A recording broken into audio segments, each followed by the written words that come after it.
ये समय तब का है जब व्हाइट लोगों का कई देशों पर हुकूमत था। ये ब्लैक लोगों को गुलाम की तरह ट्रीट करते थे। इसी तरह गुलामों को खरीदने के लिए जब अफ्रीका निकले समुद्री शिप से, तो 20 सफर में इनका शिप एक बहुत बड़े तूफान में जा फंसा, जिसमें मारे गए सभी लोग। बचा था सिर्फ एक शख्स। जब उस बंदे को होश आया तो वह पाता है कि वो फंस चुका है किसी आइलैंड पर। सवाल यह है, क्या वह बंदा उस आइलैंड से कभी बाहर निकल भी पाएगा या फिर नहीं।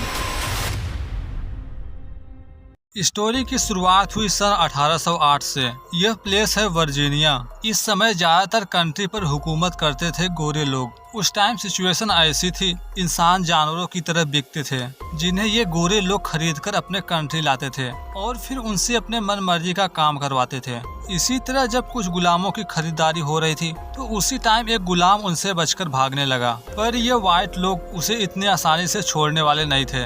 गुलाम को ढूंढने के लिए अपने शिकारी कुत्तों को उनके पीछे लगा दिए। काफी लंबे समय तक गुलाम उनसे बचने की कोशिश किया, पर अंत में अपने मालिक द्वारा पकड़ा गया, जिसका नाम था क्रूसो। वर्जीनिया में क्रूसो का काफी बड़ा कारोबार था। वह ज्यादातर गुलामों को अफ्रीका से ही खरीद कर लाता था, पर जैसे जैसे कारोबार बढ़ने लगा उसे कुछ और गुलामों की जरूरत पड़ने लगी। इसके बारे में जब अपने बिजनेस पार्टनर से बात किया तो फाइनली डिसीजन लिया गया, इन्हें और गुलामों को खरीदने के लिए अफ्रीका जाना चाहिए। थोड़ी बातचीत के बाद फाइनल हो गया। जैसा कि अफ्रीका जाकर वापस आने में काफी लंबा समय लगने वाला था, इसलिए अगले कुछ दिनों तक जाने की तैयारी हुई। जब सब कुछ डन हो गया तो ये एक बड़े शिप से अफ्रीका जाने के लिए निकल पड़े। इस शिप में वे जरूरत के सारे सामान थे जो एक इंसान को महीनों तक सरवाइव करने में मदद कर सकता है। समंदर का शुरुआती सफर बिल्कुल ठीक ठाक था। सारी चीजें प्लान के अनुसार चलती रही। शिप की देख रेख, रसोई में काम करने वाले तथा बड़े से बड़े तूफान में शिप को किस तरह कंट्रोल किया जाए, उसमें स्पेशलिस्ट सभी क्रू मेंबर को मिलाकर 2 दर्जन से ज्यादा लोग मौजूद थे। 2 दिनों का समुद्री सफर बिल्कुल ठीक ठाक चला। सारी चीजें प्लान के अनुसार ही है, पर दूसरी रात इन्हें देखने को मिला शायद समंदर में तूफान आने वाला है। ऊंची ऊंची लहरें बार बार शिप से आकर टकरा रही थी। स्टार्टिंग में क्रूसो को लगा शायद ये छोटा मोटा तूफान है, इससे शिप पर कोई इफेक्ट नहीं पड़ेगा, पर जैसे जैसे अंधेरा घना होता गया उन्हें एहसास हुआ शिप जरूरत से ज्यादा हिल रही है। सच जानने के लिए क्रूसो जब बाहर आया तो देखने को मिला समुद्री तूफान के बीच शिप पूरी तरह से फंस चुका है। थोड़े समय बाद सिचुएशन इतनी खराब हो गई कि अब समंदर का पानी शिप में भी आने लगा। लोग जान बचाने के लिए इधर उधर भागने लगे, पर तूफान था कि थमने का नाम नहीं ले रहा। समय के साथ लहरें और भी ऊंची हो गईं। देखते ही देखते शिप 30% पानी से भर गया। इसी टाइम कई सारे पेट्रोलियम पदार्थ से भरे हुए बॉक्स थे। शिप में हुए उथल पुथल की वजह से सब कुछ बाहर आ गया। उसी टाइम मसाल भी जल रहा था। गलतीवश पेट्रोलियम पदार्थ ने आग पकड़ ली। इधर ये पानी से परेशान ही थे, आग इनके सामने और प्रॉब्लम खड़ी कर दी। शिप में जिस स्पीड से पानी भर रहा था, एक बात तो कंफर्म है, इसे डूबने से नहीं बचाया जा सकता। सभी लोग पानी को अंदर घुसने से रोकने में बिजी ही थे। अब तक आग शिप में भी लग गई, उसके कई सारे पार्ट जलने लगे, पर अंत में पूरी कोशिश के बावजूद ये शिप को बचा नहीं सके। वो समंदर में डूब गया। इस टाइम क्रूसो शिप के एक ऐसे हिस्से में था जहां वो पानी के नीचे होने के बावजूद भी डूबा नहीं है। दरअसल वह शिप का एक ऐसा हिस्सा था, उस पार्ट को हम कुछ इस तरह समझ सकते हैं, मानो जैसे एक ग्लास हो। जब भी आप खाली ग्लास को उल्टा करके पानी में डालेंगे, ग्लास तो पूरा पानी में चला जाएगा, मगर एयर प्रेशर की वजह से बेस तक पानी नहीं पहुंच सकता। सेम ऐसा ही हुआ था क्रूसो के साथ भी। जहां कुछ लोग तूफान में फंसकर मारे गए तो कुछ लोग डूबकर, तो वहीं क्रूसो अभी भी जीवित था। जब चीजें बिल्कुल शांत हो गई तो क्रूसो धीरे से बाहर निकला। तैरकर जब सरफेस पे पहुंचा तो देखने को मिला ये किसी टापू पर आ गए हैं। बोट पर नजर पड़ी तो देखने को मिला बोट भी बुरी तरह से तबाह हो चुका है। फिलहाल वह जैसे तैसे जान बचाकर बीच पर पहुंचा, जहां वह देखता है कि शिप के कई सारे पार्ट तैरकर किनारे आ रहे हैं। इसी टाइम किनारे एक और शख्स दिखा। जब उसके पास पहुंचा तो पता चला वह मर चुका है। इधर उधर घूमकर बाकी लोगों की भी तलाश की, पर उसके सिवाय दूसरा कोई भी शख्स नहीं मिला जो जीवित हो। पर फिर भी वह यह मानने को रेडी ही नहीं था कि वह अकेला जीवित बचा है। काफी लंबे समय तक सच का पता लगाता रहा, पर पूरी कोशिश करने के बावजूद जब कोई नहीं मिला तो वह मान लिया शायद वही बचा है जीवित। जैसा कि पूरी रात वह शिप के अंदर ही था, इसलिए उसे भूख प्यास दोनों लगी थी। थोड़े समय ढूंढने के बाद जब दूसरा कोई भी जीवित नहीं मिला तो आइलैंड के पेड़ पौधों से फल वगैरह ढूंढने लगा। ज्यादा कुछ नहीं मिला सिवाय कुछ नारियल के। यह जिस तरह का आइलैंड दिख रहा था, आइलैंड को देखकर उसे ये तो कंफर्म है यहाँ कोई भी इंसानी बस्ती नहीं है। यदि उसे यहाँ सरवाइव करना है तो खुद ही कुछ करना होगा। आइलैंड के बारे में जब और जानने के लिए दूसरी ओर जाना चाहा, इसी टाइम पहुंचा एक गुफा के सामने, जहां उसे दिखाई पड़ा एक डॉग जिसका नाम था स्कैम्प। वह था उन्हीं के शिप में। इस तरह वह एक प्राणी को जीवित देख थोड़ा खुश हुआ। सोचा कोई तो है जो उसके साथ रहेगा इस आइलैंड पर। शाम होने से पहले आइलैंड को चारों तरफ से घूमकर देखा। उसे उम्मीद थी जरूर यहाँ से बाहर निकलने का कोई न कोई रास्ता मिल जाएगा। मगर जब आइलैंड के सबसे ऊंचे प्लेस पर पहुंचा तो देखने को मिला दूर दूर तक कोई आइलैंड नहीं। उन्हें तो ये भी नहीं पता ये समंदर के बीच किस आइलैंड पर है। सबसे अहम बात, क्या वह यहाँ से कभी बाहर निकल भी पाएगा या फिर नहीं। अभी तक तो उसे यहाँ पर ऐसा कोई जानवर दिखा नहीं जिससे उसे कोई खतरा हो, पर उसे ये पता था कुछ ही घंटों में अंधेरा होने वाला था। पर इससे पहले 2 पत्थरों की हेल्प से आग जलाने की कोशिश किया। कड़ी मेहनत के बाद फाइनली आग जलाने में कामयाब हुआ। इस तरह आज उसका आइलैंड पर है पहला दिन। पहली रात तो बिल्कुल नॉर्मल तरीके से गुजर गई। सुबह हुआ। वह रात काफी देर से सोया था, इसलिए सुबह काफी लेट से उठा। वह गुफा से बाहर निकला भी नहीं था कि तभी उसे कुछ आवाजें सुनने को मिली। जब बाहर आकर देखा तो पता चला यहाँ कुछ बत्तखों का झुंड है जो थे उन्हीं के शिप में। वे सभी शिप से निकलकर आइलैंड पर आ गए। इसी टाइम रॉबिन्सन को ख्याल आया हमें वापस से शिप में जाना चाहिए। शायद जरूरत के कुछ सामान अभी भी अंदर हो। पता नहीं वह कब तक यहाँ फंसा रहेगा। शिप में जो भी जरूरत का सामान बचा होगा उसे लाने के लिए उसके पास गया। जहाज में इंटर करने के बाद एक पल के लिए उसे ऐसा लगा कि यहाँ कोई है। डरते डरते आवाज लगाया, पर दूसरी ओर से कोई भी रिस्पांस नहीं मिला, यानी अंदर कोई नहीं है। जब और अंदर गया तो देखा यहाँ पर भी पानी भर चुका था, जबकि सामने कुछ तिजोरी थी जिस पर लगा हुआ है ताला, यानी उसके अंदर रखा हुआ सामान बिल्कुल सुरक्षित होगा।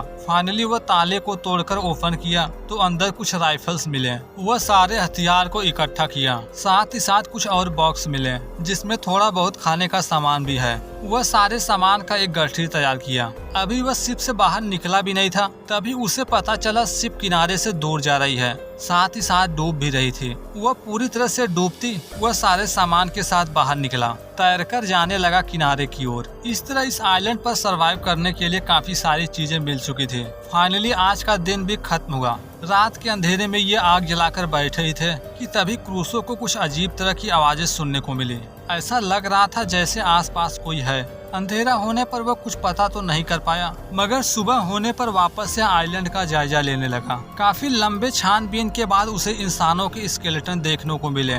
एक खोपड़ी भी पत्थर पर पड़ी थी। उसी के साथ कुछ रस्सियां पेड़ से लटकाई गई थी। यह देख उसे इतना तो पता चल चुका है इस आइलैंड पर आने वाला वह पहला शख्स नहीं है। इससे पहले भी कई लोग आ चुके हैं यहाँ। पूरा सच जानने के लिए वह जंगल के और अंदर चला गया। इसी टाइम उसे अपने डॉग का ख्याल आया। पीछे मुड़कर देखा तो कुत्ता वहाँ है ही नहीं। उसे ढूंढते हुए वापस से जब पीछे आया तो वह देखता है कि डॉग जमीन पर पड़े किसी चीज को खा रहा है। जब उस पर गौर किया गया तो पता चला यहाँ कई सारे इंसान के कंकाल हैं, जिसके साथ है राख का ढेर। इतना सब कुछ देखकर वह डर गया। सोच लिया कि अब वह ज्यादा समय तक यहाँ नहीं रहेगा। पता नहीं इस आइलैंड पर ऐसा क्या होता है कि हर जगह इंसानों के कंकाल पड़े हैं। तभी से वह पेड़ वगैरह काटकर नाव बनाने की तैयारी शुरू कर दिया। काफी लंबी कोशिश के बावजूद वह असफल रहा। जब नाव नहीं बना पाया तो वह उन्हीं लकड़ियों से गुफा में अपना एक छोटा सा आशियाना बनाने का फैसला किया। उसका प्लान कुछ इस तरह है कि वह गुफा के आसपास एक लंबा सा बाड़ फ्रेम बनाएगा, ताकि यदि आसपास कोई जानवर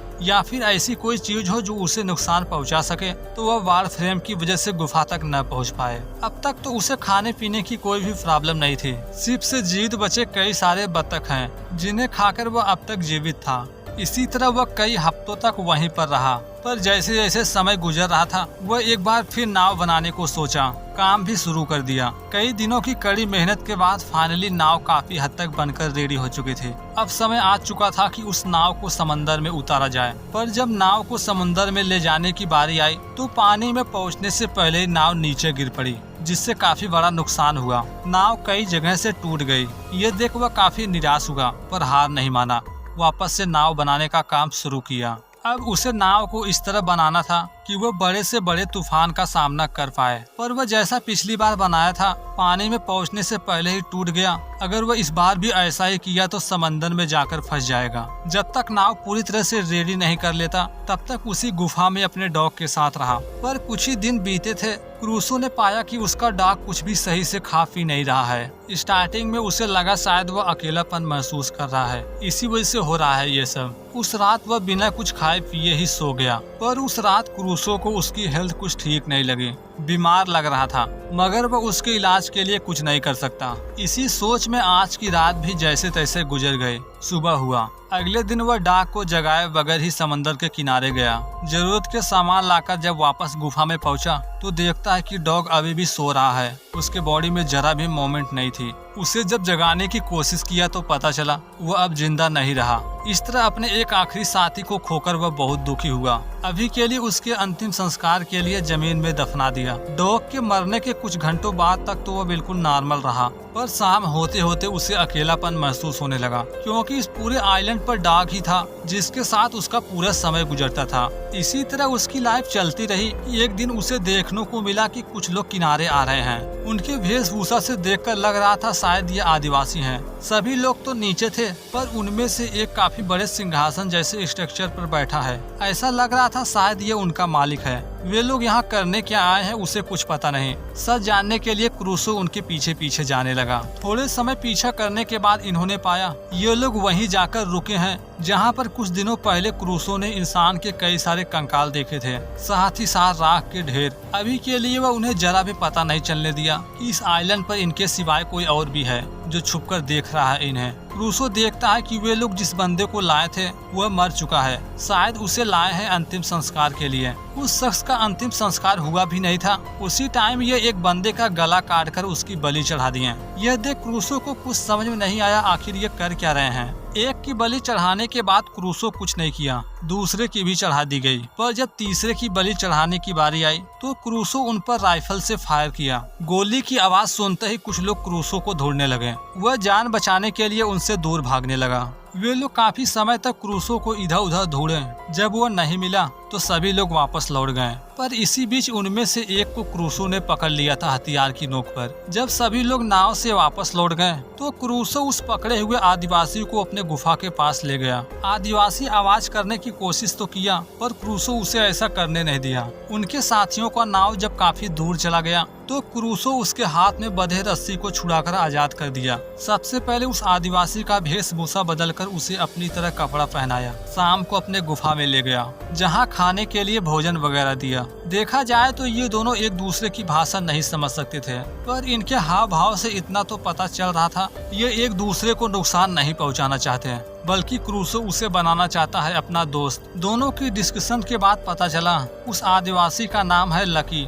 आज की रात ये दोनों लोग भोजन वगैरह करके गुफा में ही सो गए। सुबह जब क्रूसो की नींद खुली तो देखता है कि उसका साथी लकी है ही नहीं। उसे ढूंढते हुए जंगल के जब उस कोने में पहुंचा जहां आदिवासी लोग आए थे बलि चढ़ाने, तो देखते हैं कि दो लोगों का कटा हुआ सर लटका है, जबकि उसी के बगल में था उसके साथी लकी का भी सर। यह देख वह डर गया, सोचने लगा आखिर इसके साथ ये हुआ कैसे, क्या यहाँ कोई और भी है। वह चौकन्ना होकर सच का पता लगा ही रहा था कि तभी उसके पैर में एक फंदा फंस गया। वह पेड़ से लटक गया उल्टा। उसी टाइम एक दूसरा आदिवासी पहुंचा। क्रूसो को जानने में देरी नहीं हुई, लकी का ये हाल इसने ही किया है। आदिवासी क्रूसो के साथ भी कुछ बुरा करता। वह राइफल से उसे डराने की कोशिश किया, पर इसी टाइम वह उसका राइफल ही छीन लिया। जानने की कोशिश करने लगा कि ये किस तरह का हथियार है। राइफल को चेक कर ही रहा था कि अचानक से एक गोली चल गई। गोली की आवाज सुन वह राइफल दूर फेंक दिया। यह देख उस आदिवासी को पता चल चुका है यह कोई नॉर्मल शख्स नहीं है,